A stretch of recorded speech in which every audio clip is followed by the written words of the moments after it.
Hey there. Welcome. It is good to have you with me. I would love it if someone would just take a minute and drop a comment in the chat box to let me know that we've got good audio. If you take just a moment and give me a thumbs up or say hi or something to let me know that you can hear me well, that would be excellent. Anybody? I think we've got it. Carol says we can hear you well. Fantastic. Thank you for that, Carol. I truly appreciate it. Sergio says audio is great. So good. Thank you very much. I appreciate that.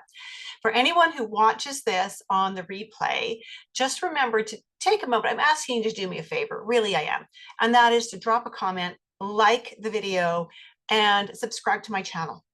Help us get these videos to be more visible so that more people learn about iridology and the power of iridology. All right, let's dive in.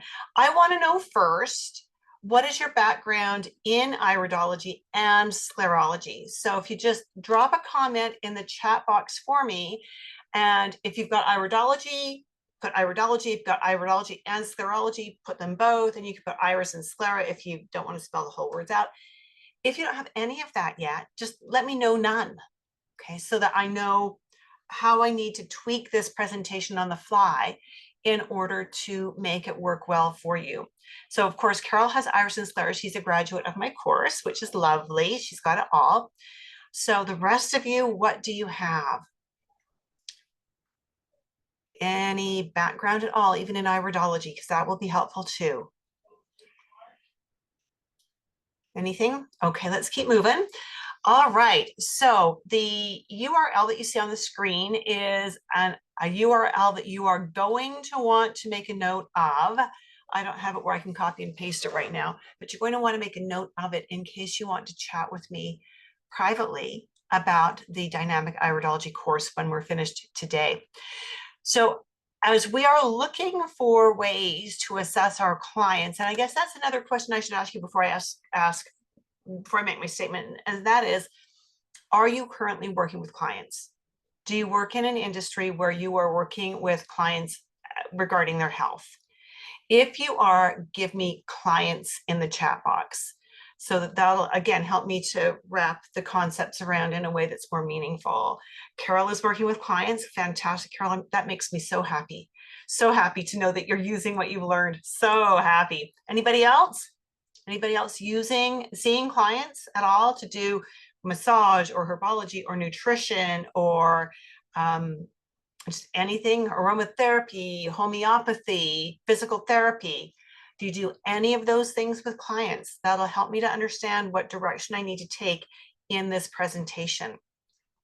Because, as you're looking for ways to assess your client's health so you can create more effective programs for them without spending more time, then iridology and sclerology are really good ways to do it. Things, I don't know what it's like where you live, but things are getting so expensive that we also maybe want to have ways to assess our clients that aren't going to cost our clients a whole lot of extra money.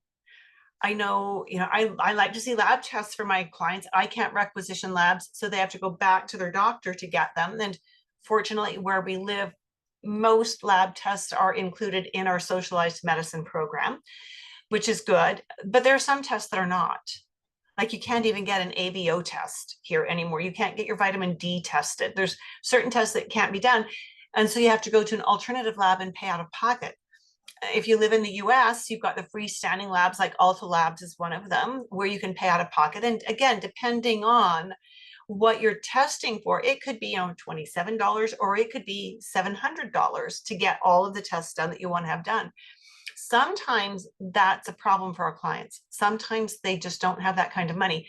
The other thing is that waiting for lab tests to come back can really give your clients a cooling off period where they go, yeah, no, I've already spent enough. I'm not going to do this. I'm not going to follow up with this. I'm not doing anymore. It's just going to get too expensive. So doing something like iridology and sclerology will allow you to be able to assess, use whatever existing labs the client has recently had done through their doctor and that they bring into you. And that will help you to move forward. And it's going to save you weeks or days, at least hours, right, in assessing, in putting things together. And it's going to let you get your client started right out of the starting block. How does that sound? Does that sound good, to be able to assess your clients in that first appointment and understand where they need to go so that you can start working with them right away without waiting for labs? Does that sound good? If that does, let me know. I will promise you, the more you play with me in that chat box, the more you're going to get out of me today. The quieter you are, the more I think you've fallen asleep, and the more I'm going to pull back and we'll end early, right? So just saying, play with me in the sandbox. Okay, so with iridology and sclerology, we can create protocols. We can ask the right kinds of questions. We can combine it with symptoms. We can create protocols. Now, the beautiful thing about this is we don't need to have an intake form. So many of my clients, when they come in for the first time, are overjoyed that I'm not giving them a 5-page questionnaire to fill in, that we're just going to have a conversation. I'm going to get to know my client, and I'm going to find out what their symptoms are, what they want help with. And from there, I'm going to ask them questions. I'm going to take photos of their eyes. I'm going to develop more questions and come up with the protocol we want. Right. So this is so important. When you know iridology, of course, gives us that genetic blueprint of what the body is capable of. It shows us basically the epigenes, where the body wants to take a left turn or a right turn, and what might trigger that even. We might even see some of the indications of what could trigger those things. And so if we understand that, and then we look at this sclera and we see where hot spots are or where they've been for a long time, and correlate that back to the iris and the symptoms, we now have an even better idea, a better picture, a better understanding of where the client is and the kinds of things that we need to be recommending for them to get them the results they're looking for, right? So one of the things we need to remember, and if you've been with me for more than about 2 of these webinars, these mini classes, you will know that iridology is not a diagnostic tool. Neither is sclerology. We do not look at an eye and name a disease. We can't. We don't get that kind of information there. And why would we want to name a disease? Naming a disease puts it into a box with a very tight boundary of what you do and what you don't do. That's not what we do. What we do is we understand through iridology, sclerology, the symptoms, the diet, the lifestyle, we understand how the person got to where they are. And then we can backtrack it to figure out where the beginning of this problem is. And we can begin working on root causes with diet, lifestyle, supplements. Sometimes it's getting more sleep. Sometimes it's cleaning up relationships, whatever, right? And we can get to the root of things. So again, the iris shows us those genetic potentials. So where there are strengths and weaknesses, which organs want to negatively impact other organs. The sclera shows us where the body is struggling now.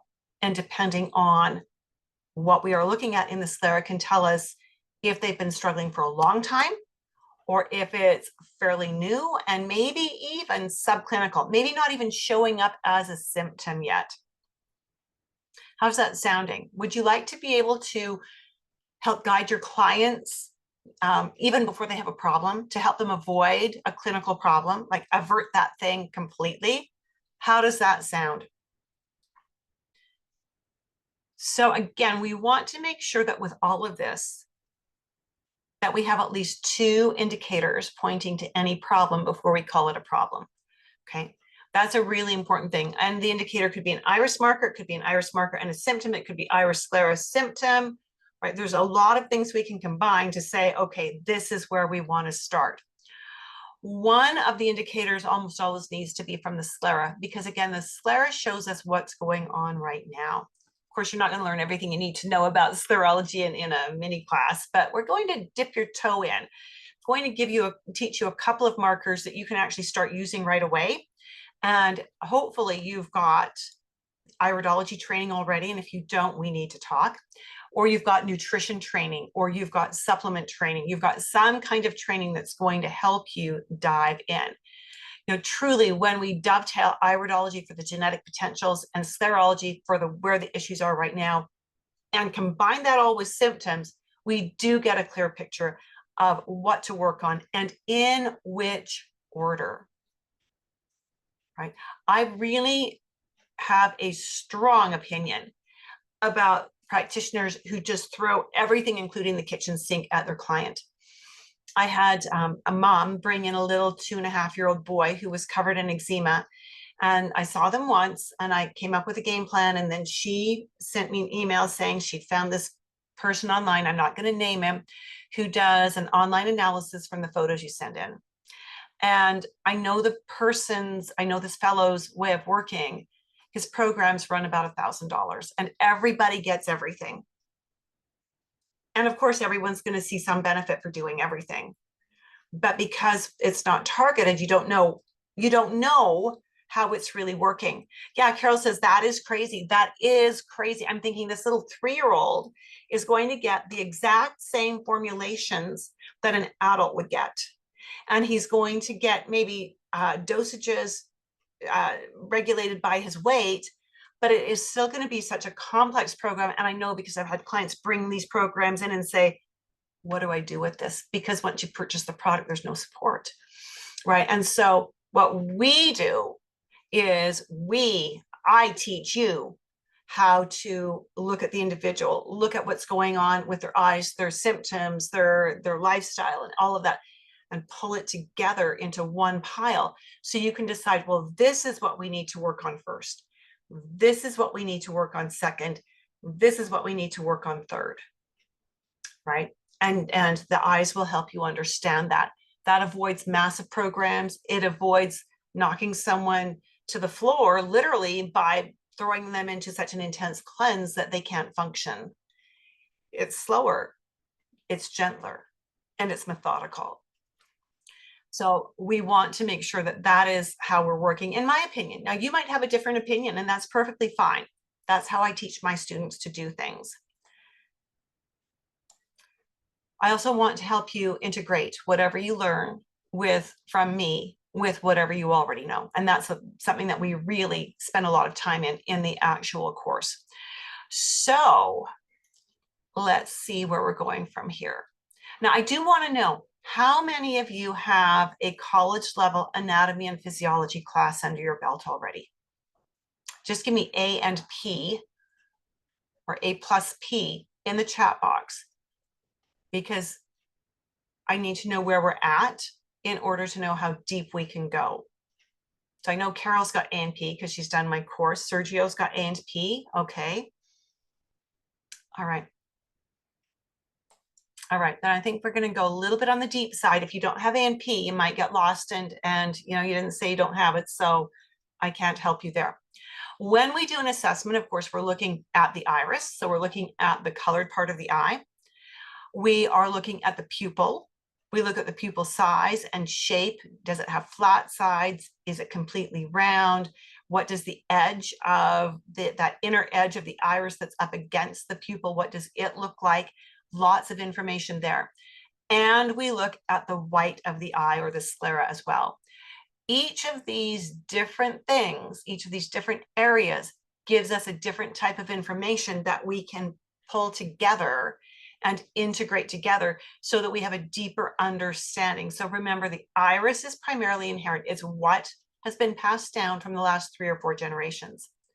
The pupils give us information. We don't have a lot of time to go into that today. We'll just, what I want to correlate that to is nervous system and spinal alignment. Okay, so we can see where the nervous system might want to be in trouble, and we can see where the spine is probably misaligned. Now, I cannot do spinal alignment work. That's not in my scope of practice. But when I see pupils that clearly are screaming for spinal alignment work, I have no problem suggesting that my clients see one of a couple of practitioners that I like to refer out to, right? Today, we're going to focus on the sclera.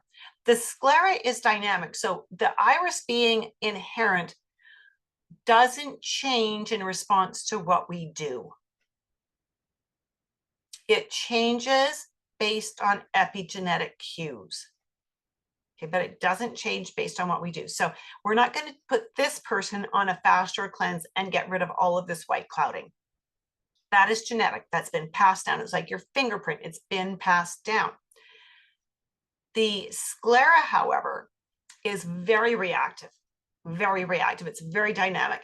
Many of the things that we see in the sclera, we can have an impact on. There are some things we can't. Some things that end up in the sclera stay in the sclera. We have no way to get rid of them. So the sclera is dynamic, it changes, and sometimes it changes pretty quickly. You already know this. I want you to think if you've ever had one of those really ugly cries and you were maybe in a public or a semi-public setting and you didn't want to be seen with red swollen eyes and bloodshot eyes. So you ran into the bathroom and you splashed cool water on your face because that 2 or 3 or 4 minutes of crying made your eyes go incredibly bloodshot. And now you've got to cool it down and you can get your eyes to settle down again, right? So the blood vessels are very dynamic. But what about blood vessels that are there even when you're not ugly crying? They are telling you a story of what your body is doing right now. So in the dynamic iridology assessment system program, we actually learn 12 different sclera markers, and we see a few of them in this eye. We focus on the most common ones and what they teach us about our clients' health challenges and how to assess them in conjunction with iris markers and symptoms. Today, we're going to take a really high level look at just 3 of those sclera markers. The first one is one you're probably familiar with because you've got anatomy and physiology under your belt, and that is jaundice.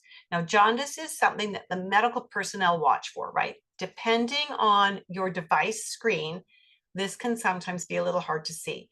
Photography is incredibly inaccurate for color reproduction, and every device screen that I own shows color differently.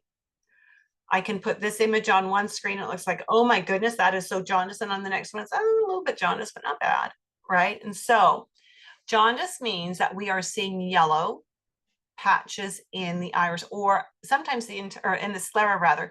Sometimes the entire sclera will be yellow, but I'm hoping that you can see there's some yellow, especially right in here and a little bit over here as well. We've got little bits of yellow throughout. Now, yellow suggests that the bilirubin is not being conjugated properly, and it's an indication of a liver enzyme imbalance that can be a part of a bigger problem, right? Does that all sound familiar? If that sounds familiar to you, give me sounds familiar in the chat box.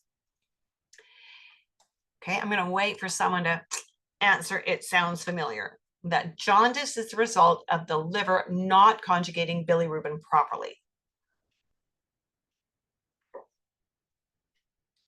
Anybody else that sound familiar? Peggy says yes too, and Betsy Lee, excellent, excellent, good, good, good. Okay, this is good. So if you see jaundice, you need to ask questions to find out what the client knows about their liver health. Most people don't know much about the liver, what it does, what it doesn't do, when it's not functioning well, all those kinds of things. So one of the things you'll need to ask them is, have they ever been diagnosed with something that would cause this symptom? Right? Because we don't get to say, we can't even say they're jaundiced, even though that's just a description, right? It's, we need to know, is this a benign situation that can be supported nutritionally with herbs or lifestyle, or is it potentially more serious? Because it can be an indication of something very serious. So again, this is where you need to have your college level A&P course before you learn how to assess via sclerology and iridology. Knowing anatomy and physiology will give you a much deeper understanding of what you're seeing. Now, in this iris in particular, I want you to look really closely. Can you see there's a fiber right here that is running across other fibers? There's some other very faint fibers behind it. This little one running across here. Can you see that? If you can see that, give me fiber in the chat box. It's pretty faint. Give me fiber in the chat box. If you're doing this on a phone, I guarantee you won't see it. If you're on a larger screen, you probably will see it. So we've got this fiber running here. So we call these fibers. Peggy says she can see it. Betsy Lee can see it. Fantastic. So good, so good, so good. And Carol can see it. This is so good. So it looks like the women are beating out the men for answering questions here. Way to go, girls. This is called a transversal. This is in the liver reaction field. This suggests an inherent imbalance in the liver, or the potential for an inherent imbalance in the liver. So when we have the yellow in the sclera, plus this fiber here in the liver reaction field, this seriously warrants a conversation about this client's liver. Again, it's not that we can diagnose why the jaundice exists, but at least we need to understand the health history and the current diet and lifestyle of the client. And we may need to suggest that this person go back to his doctor if this client cannot give us answers about why he's jaundiced, then we may need to send him back to his doctor and suggest that he may want to ask his doctor for more lab tests. You know, he can just simply say, I was looking in the bathroom mirror, I noticed that my eyes are jaundiced, that the whites of my eyes are yellow. I don't think they're supposed to be that way. Can we run some labs and figure this out? Right. So the story behind this is an older fellow. He's in his late 60s. He does not drink alcohol.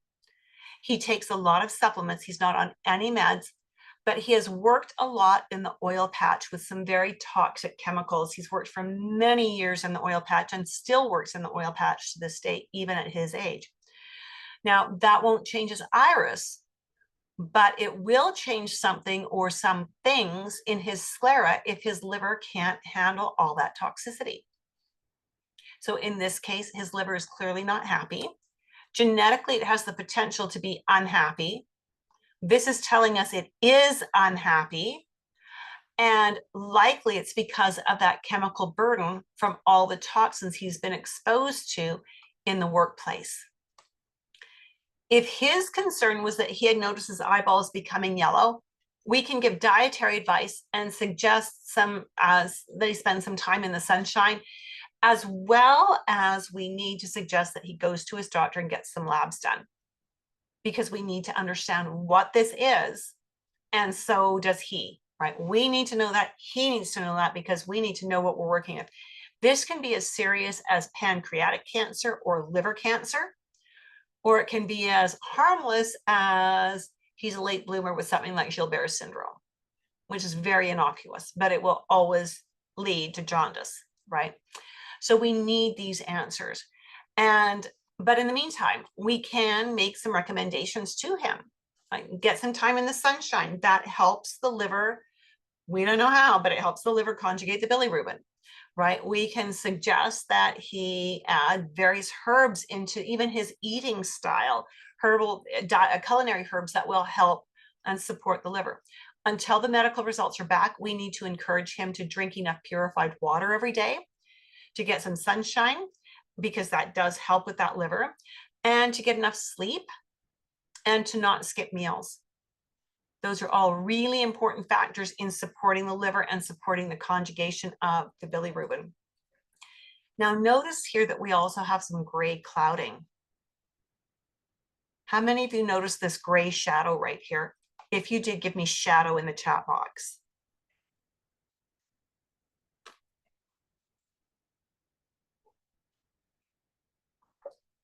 None of you noticed that? Peggy did? All right. And Carol says, once you said it, I saw it. Oh, that's great, Carol. Betsy sees the shadow. Excellent. That is another sclera sign that we might want to chat with him about, as there are a lot of potential causes, but one very common cause. We're not going to dive into that one today, just because there's not enough time to do everything in one mini class, right? But seeing this, again, warrants, when you know what it is, another discussion at a deeper level to get your client moving in the right direction. The meander. This is a meander, also known as a meandering vessel. And I mean, you can tell why it's called a meander, right? It looks like a river, a little stream working its way through a farmer's field, right? So this is a 70-year-old man. He is a farmer. He is lean and he is fit. His farm is small. It's really a hobby farm size. It's not like a quarter section or anything like that. It's quite small, but he runs it by himself. He works part-time in the oil patch as a consultant, and the hobby farm is his retirement. He does all the work by himself. He has no hired hands, and he does all the work by hand. He doesn't use big tractors to move things. It's because it's not a big farm. He doesn't need to have big combines and big swathers and big, whatever's. He can do everything he needs to by hand. So, he's throwing bales by hand and things like that. He is fit and lean. He mucks out the stalls. He feeds the livestock. He does it by himself. So he's lean and he's fit.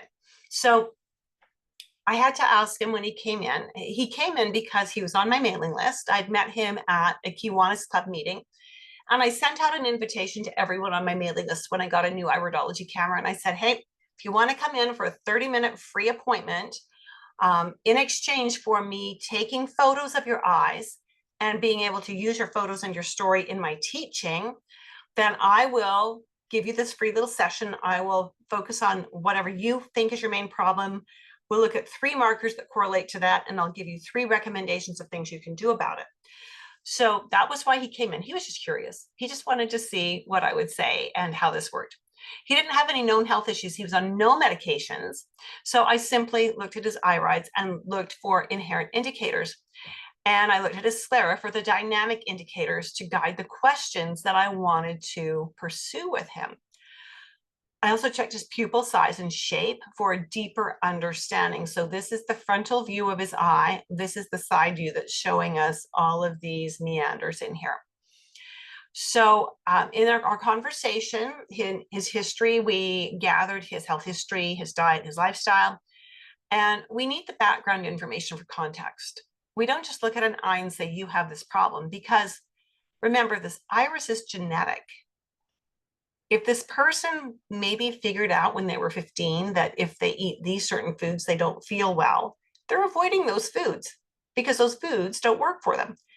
They'll still have a marker in their iris that says, you know, watch out for this, but they're doing what they need to control the situation. So we always want that history. We need the context here. If we don't have the context, we're just going to do what that fellow online does, where he gives everybody the same program, and it's a cookie cutter program. So by having context, we can go so much deeper. His sclera is specifically what I ended up focusing on, shows a lot of circulatory system markers. These meanders suggest that his circulatory system is becoming congested, right? And as we look at exactly where these are placed, we have a map that helps us to understand which organs have the circulation becoming more congested. So that's a really important thing for us to know. So despite his apparent robust health, this is a fellow who has a very high alcohol consumption, several servings of alcohol every day. Think this through. If a meander suggests circulatory congestion, what causes that congestion? Could it be from constricted blood vessels? Could it be from plaque buildup? There may be other causes as well, of course. Because of his alcohol consumption, I would want to see some labs from his doctors, because his iris suggests that there are inherent risks with his cardiovascular lipids. Right, we've got some lipid indicators there. His triglycerides and his blood sugars. And his sclera suggests that he's moving towards those types of problems. He's not on any medications. I didn't find out when his last doctor's appointment was. You know how men are, they're kind of stubborn sometimes. They don't want to go to the doctor. They think they're fine. And then they fall over dead from a heart attack because they didn't know there was a warning sign that they should pay attention to. They just figured ignore it and it'll go away.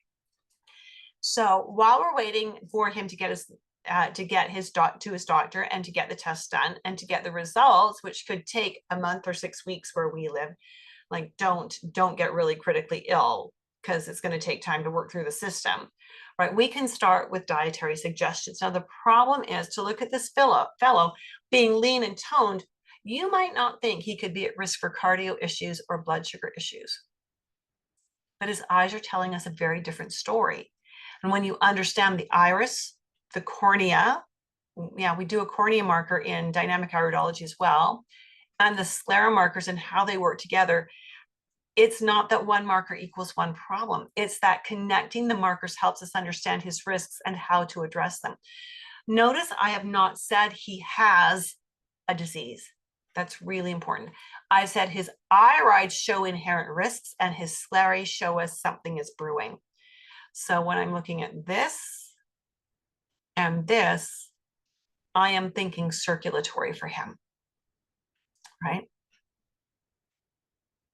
I just heard last week of a fellow, a friend of mine, had full medicals done like 7 months ago. Full medicals done. He was doing some service for our church overseas. He was in France. He wasn't feeling well. A couple of days, he was just feeling a little under the weather. He didn't wake up. After 2 or 3 days of feeling ill, he did not wake up. He died in his sleep.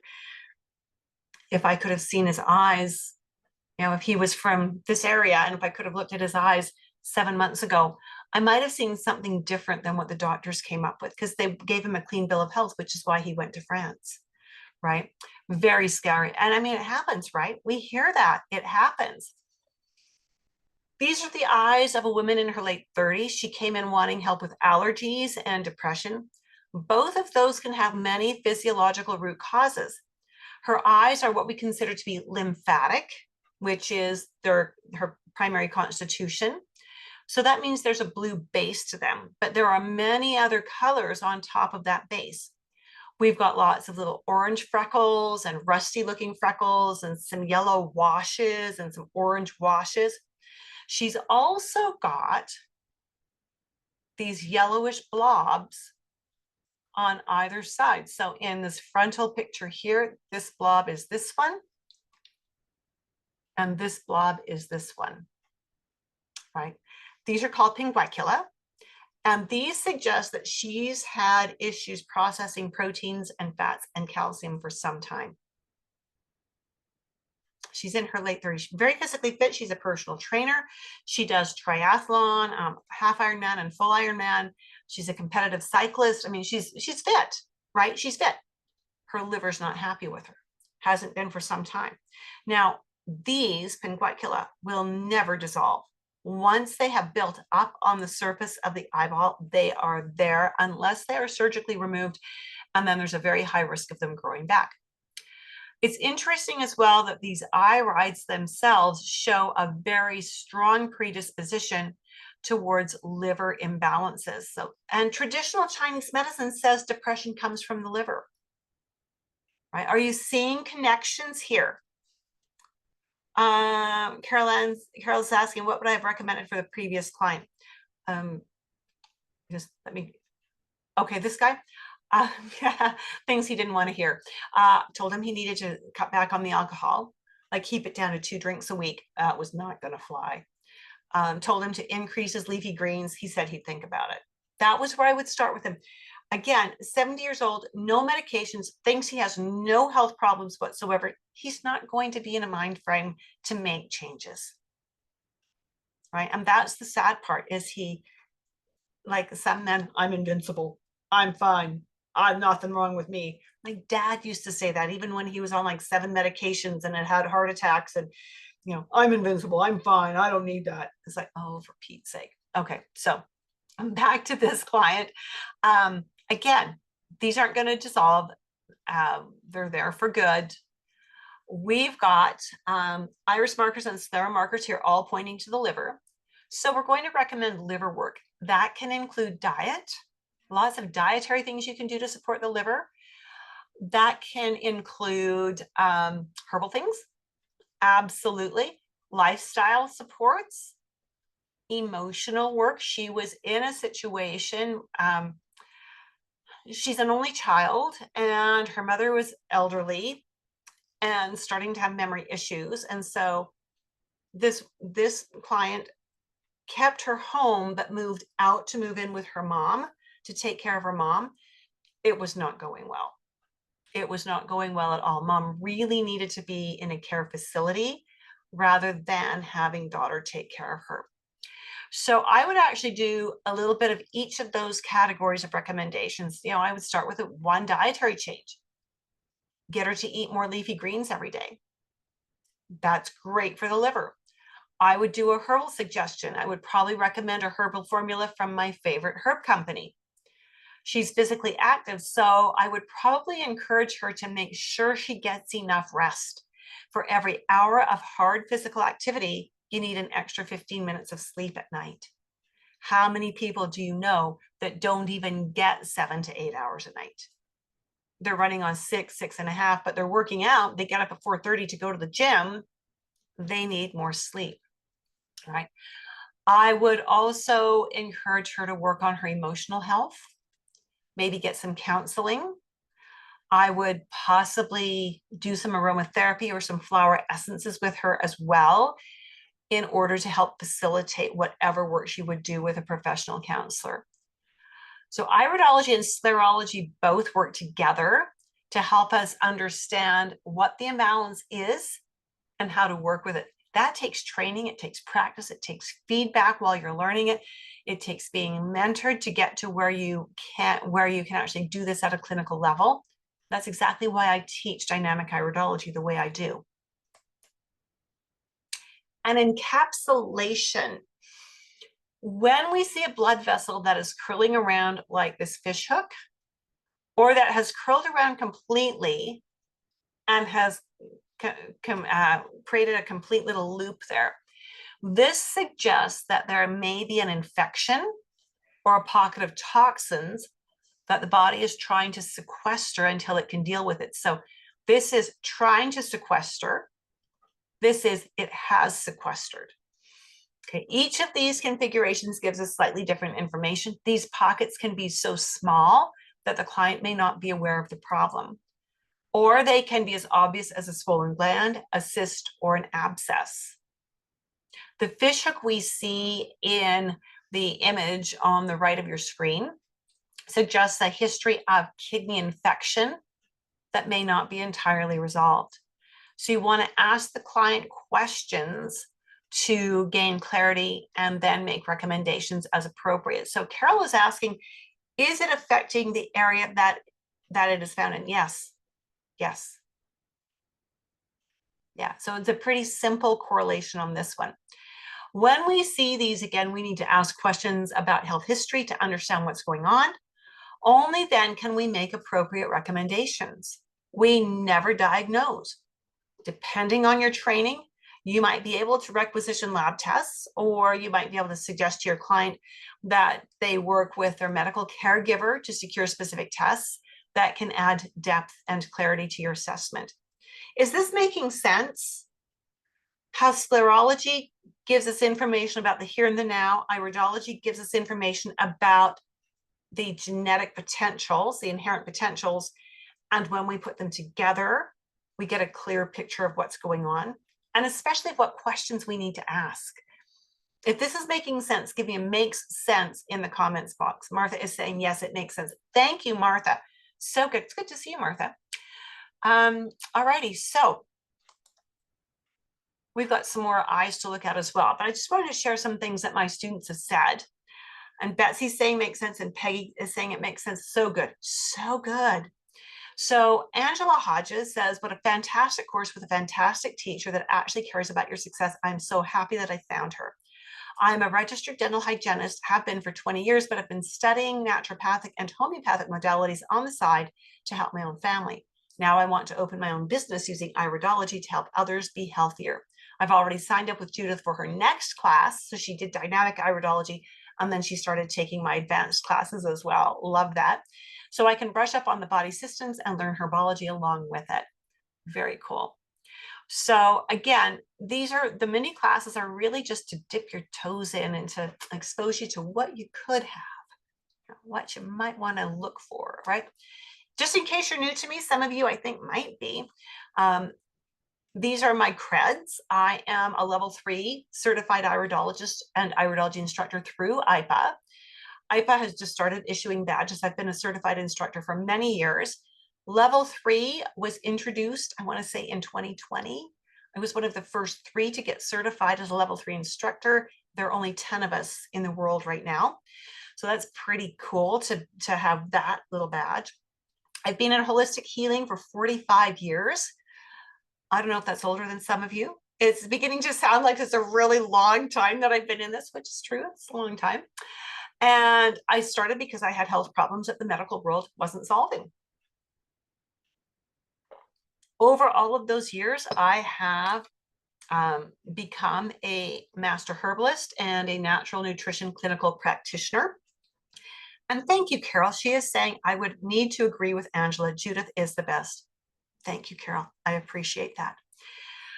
With all of these credentials having accumulated over the years, I have not stopped learning. I'm always enrolled in a course somewhere, studying something to add depth to my own clinical work and to what I teach my students. I want to give my students the very best possible, including not just the course, but mentoring and support after they complete their course, even after they've certified. I am there as a mentor and a support for them. Here is another case to look at. This is an older fellow. He's 79 years of age.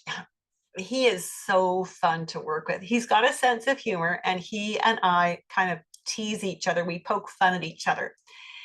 He came in originally because he had this excessive abdominal weight, and he was carrying enough weight that it was affecting his knees and his ability to walk. He had constant pain when he was upright and walking. He'd had a history of prostate cancer that was treated with radiation and hormones. Diagnosis from the doctors: congestive heart failure with irregular heartbeat, shortness of breath, and reflux with heartburn. He was on 8 different medications, including an anti-anxiety to help him stay relaxed when he actually can't breathe. That doesn't even make sense to me.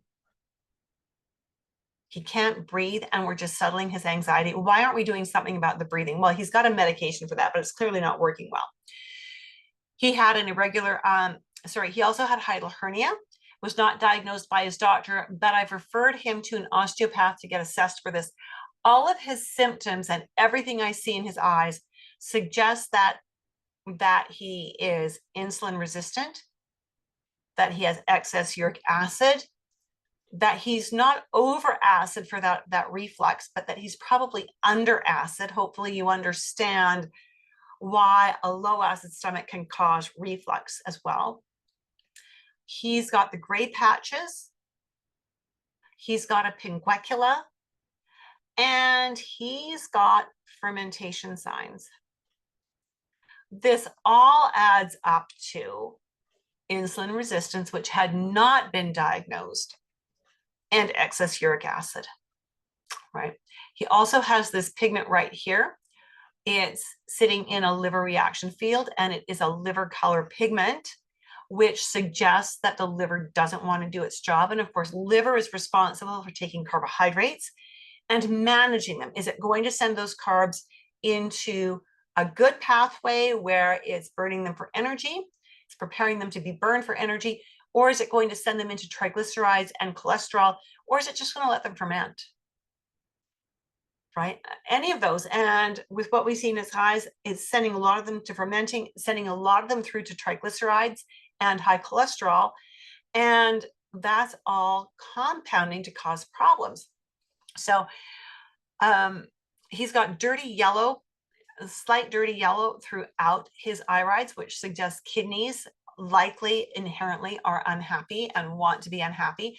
We know that elevated uric acid plays in the insulin resistance scenario and in cardiovascular issues. So his problems are going to be worse if the kidneys are not working well.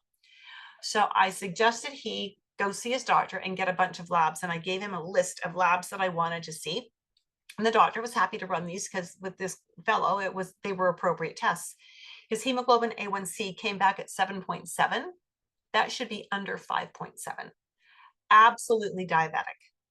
But it had never been diagnosed. Like, what's with this? He had low leukocytes. His lymphocytes were very low normal. His hematocrit was very low normal. His erythrocytes were low. His testosterone, of course, was low because they had him on estrogen because of the prostate cancer. Estrogen helps you gain weight really fast, as women who've done HRT know. And he had elevated triglycerides. Well, tell me something I didn't know, right? I could have guessed all of that from his eyes and his symptoms. So his initial program, while he was waiting to see the osteopath, we got him doing some exercises for hiatal hernia. They're the kind of exercises that if he has a hiatal hernia, they'll help, but if he doesn't, they're not going to hurt anything. So I was perfectly comfortable suggesting that. We put him on some berberine IR for what we suspected to be an insulin resistance. Well, actually it's 7.7. He's absolutely insulin resistant, but I can't say that out loud. We put him on glucosamine, a glucosamine blend for his joints and for his gut. Did you know that glucosamine is good for healing the gut? And we put him on omega-3. We worked a lot with his diet. We replaced his rice cakes at breakfast time and lunchtime with protein. We added more veggies, and we got him to start walking 30 minutes per day. Now his knees hurt. So I didn't say, I want you walking 30 minutes straight through. Instead, I said, I'd like you to walk 30 minutes every day, however you can do that. If that needs to be 6 5-minute walks in the day, so be it. I'll take it however you can dish it out.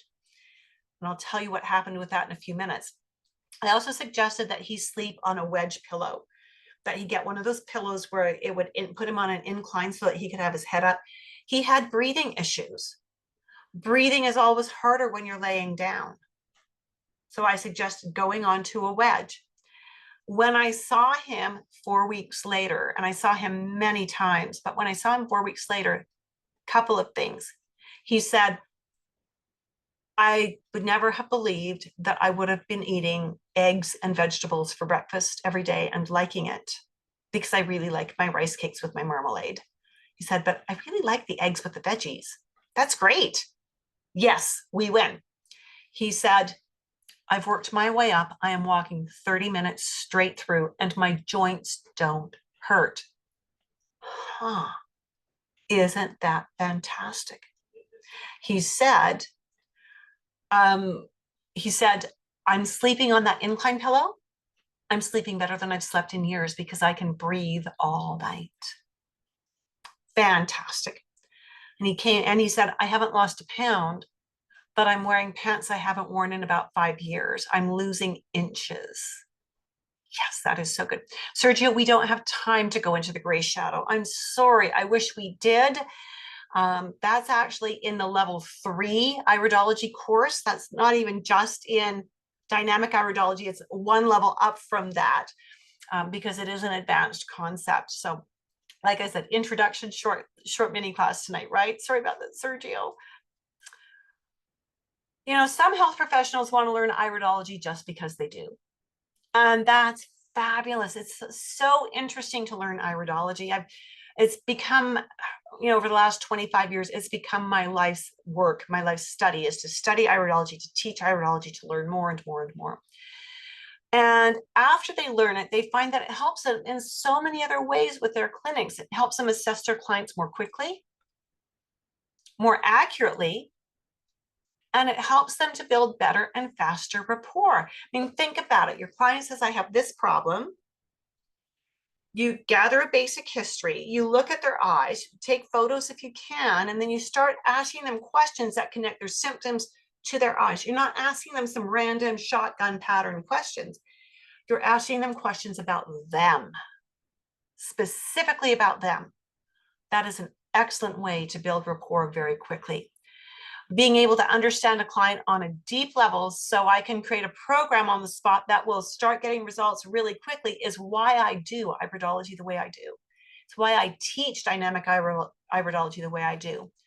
Being able to see the genetic predispositions in the irides and triangulate that with the sclera, with the symptoms, with the lifestyle, with the diet, all of that lets you laser in on what needs to be done.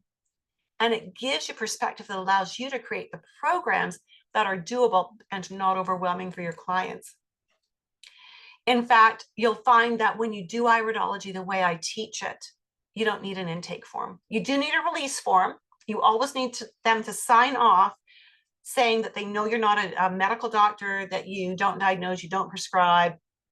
They should see their doctor for health conditions, all that kind of stuff. But you can throw away questionnaires. It is so good that way. When we help our clients in this way, our clients love it. They love to be treated like individuals. The fact is that too many health coaches spend too much time creating intricately detailed, difficult to follow programs that discourage their clients, rather than creating laser focused programs that are easy to follow, that they can start with 2 or 3 recommendations here, and in a month add 2 or 3 more, and build the program step by step, seeing improvements in the client's health every step of the way. So important. Most programs, most iridology courses teach markings. They don't teach correlations, and they don't teach you how to correlate sclerology with iridology.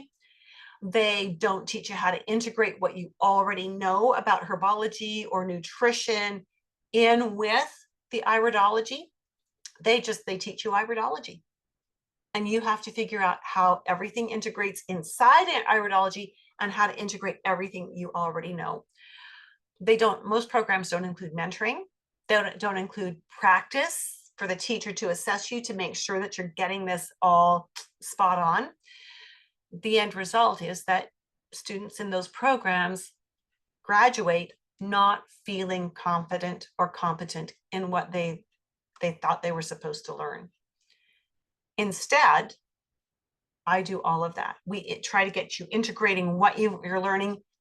Let me rephrase that. Try to get you integrate what you already know with what you're learning about iridology as you're learning it. We practice cases every week to get you understanding and using what we are learning as we're learning it. I really want you to be integrating this and to be using it with your clients early on. I don't want you to wait till you finish the program. By then, you'll have forgotten most of it, right? It's a 20-week program. But if you start integrating it by week 2 or 3 and start using what you've learned with your clients right away, it'll help it to ingrain more deeply. So the end result is that my students end up feeling more competent, more confident, and their clients end up getting better results more easily. Clients are happier, which means they chat about you to their friends. They do your advertising. Your clients want to keep coming back to you. Maybe they come back for 3 or 4 or 5 appointments now.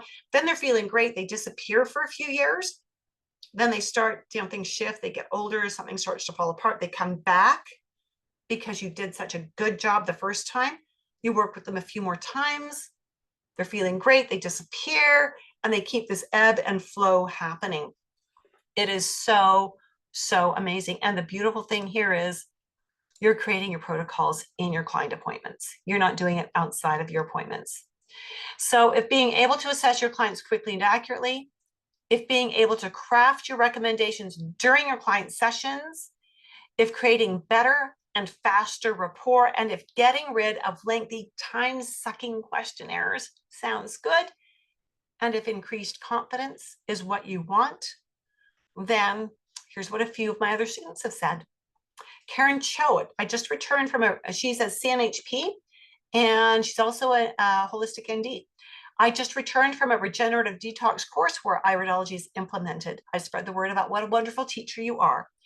Most people I taught with did not have anywhere near the same experience with their iridology education. No support, unanswered questions, and a lot of confusion. Mostly they finished their classes not knowing how to implement what they had learned. I feel so absolutely blessed to have been taught by you. I feel totally supported even still as I've graduated almost 5 years ago now. I don't think there's anyone out there practicing, educating, and teaching iridology like you. So good, so good. And Kimberly's a Dallas. Kimberly has a master's degree in something to do with radiology, where she's a physician's assistant. She does the imaging for ultrasounds and things like that. And she also has her own clinic using both Eastern and Western philosophies. So if you're wondering which iridology course to take, you can stop looking. You found it. Judith is an excellent teacher with many years of experience. She is a caring and compassionate person who is dedicated to the field of iridology and her students. I personally practice both Eastern and Western physiology medicine and was very impressed with the layout of her program. She makes it easy for her students to balance work, life, and study. So there we have it. So Dynamic Iridology is the only live, online, fully mentored course for, I want you to put in here, anyone who's got a college level anatomy and physiology course under their belt, right? That's really what we're targeting here. They've got to have that proof that they've got that A&P. And these are people who also want to streamline their clinical work without sacrificing client care, so that you can stop creating programs on your own time, because you don't get paid for that. So you can stop creating programs that just overwhelm your clients, and that leads to their failure. So you can create programs in your paid client sessions that will increase client compliance and thereby increase client success and thereby increase long-term retention. I've got clients, many clients have been with me for 30 to 45 years. Some that started with me years ago when I was still wet behind the ears, they stuck with me in those early days and they are still with me now, right? I've got many second generation clients and some third generation clients as well. So if you don't have that college level A&P, reach out to me. I will connect you with the course that I recommend and we'll get that under your belt. And then we can talk about dynamic iridology. All righty. So with that, my friends, what else do we have here? There we go. So dynamic iridology, if you've already got your A&P, if you want to learn iridology and sclerology at a professional level, if you want to learn how markers play off each other, if you want to learn what questions the eyes want you to ask, if you want to learn how to create programs your clients can be more successful in implementing, if you want to be mentored for the long-term years, not just when you're in the program, but for as long as I'm teaching, right? If you want to know what's included in the course so you can make an informed decision, then talk with me. So you can go to this URL. Oh, you know what? This URL probably doesn't work anymore. I just migrated my website. Disregard this URL. You didn't see this URL. The real URL is iridology.education/course-info. So for those of you who are with me on the Zoom meeting, there it is in your chat box, iridology.education/course-info. Okay, that'll give you information about the course, and it'll tell you how to reach out to me to talk to me about the course as well if you've got that A&P already under your belt. The next dynamic iridology assessment system is starting on February 27th. And so if you are thinking that you want more information, if you're ready to possibly dive in, then use that link I just posted in the chat box, and it is the correct link on your screen, iridology.education/course.info. Again, if you don't have A&P, let me know, and I will send you a link to the course that I recommend. One more case. So these irides, again, if we're looking at all kinds of things here, but we're going to look at the sclera. So these are very busy eyes. This is a woman in her mid-50s. She's been a client of mine for about 30 years. She's just sort of on the comeback for a few appointments to work on some issues that have come up. When we look at her sclera, we see that we've got lots of squiggles, right, of various kinds.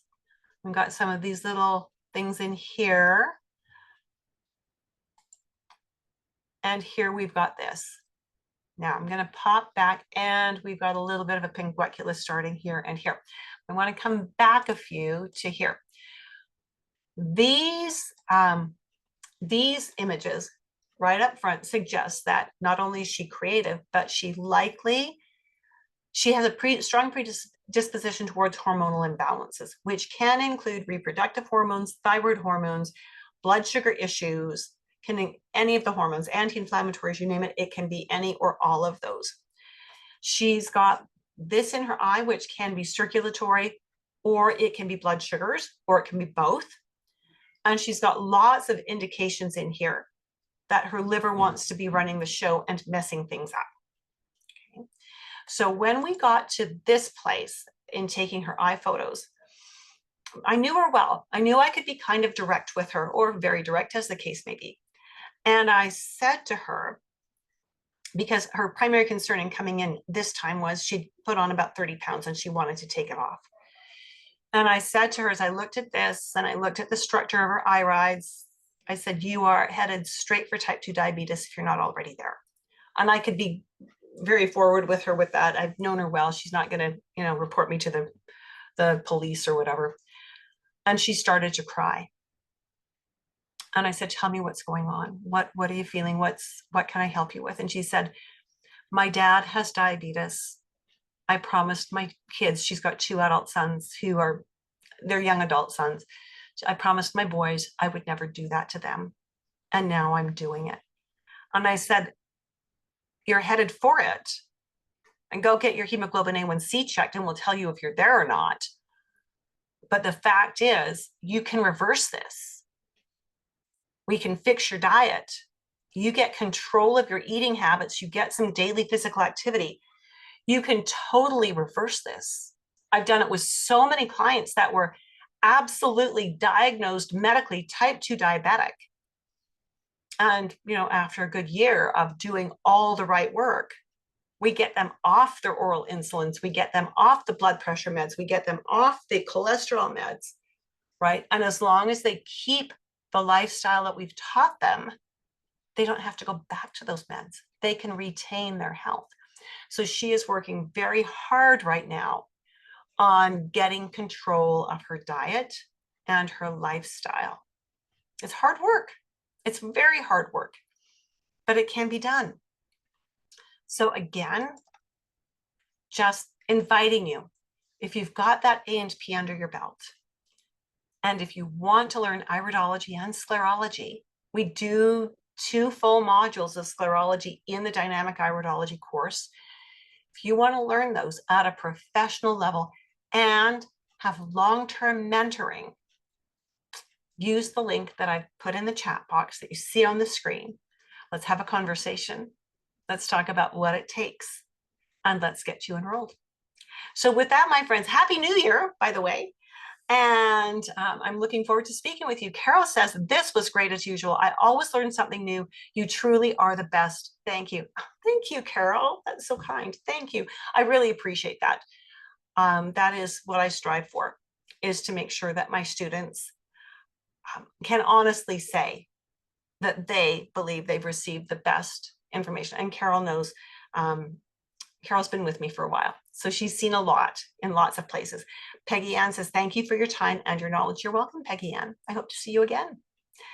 With that, my friends, I'm going to log off. Have a fantastic evening, and I hope to talk to you soon.